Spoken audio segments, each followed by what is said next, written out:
የእናንተና የእናንተ የሆነ ነገር ላይ የተመከረባችሁን የክፉን ምክር ከንቱ የሚያደርግ የእግዚአብሔር ክንድ ህይወታችሁ ላይ ይገለጥላችሁ።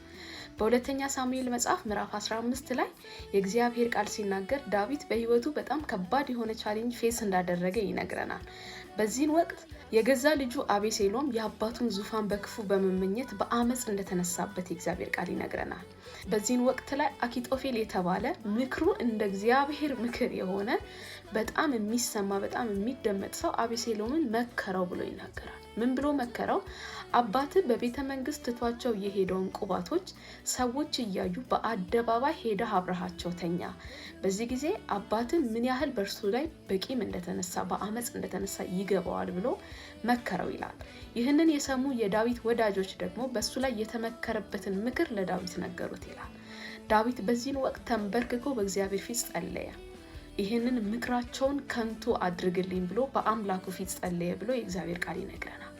በዚህ ቃል መንፈስ ሆኜ ልጸልይላችሁ። በእናንተና በእናንተ በሆነ ነገር ላይ ሁሉ በጠላት መንደር የተመከረባችሁን የክፉን ምክር መውደቃችሁ ላይ የመከረ ማጣታችሁ ላይ መድረቃችሁ ላይ የመከረ የትኛውንም የክፉ ምክር ከንቱ አድርጎ የሚያስቀር የእግዚአብሔር ክንድ ህይወታችሁ ላይ ይገለጥላችሁ። እግዚአብሔር መውደቃችሁን መድረቃችሁን በተመኙ ሰዎች ፊት መለምለማችሁን በኢየሱስ ክርስቶስ ስም ያውጅላችሁ። የክፉ ሐሳብ የክፉ ምክር ሳይሆን የሰማይ ምክር ህይወታችሁ ላይ ፍሬ ያፍራላችሁ። በናዝሬቱ ጌታ በኢየሱስ ስም የጠላቶቻችሁ ክፉ ምክር ላያገኛችሁ በክርስቶስ ኢየሱስ ደም የተሸፈናችሁ ሁኑ። ተባረኩ።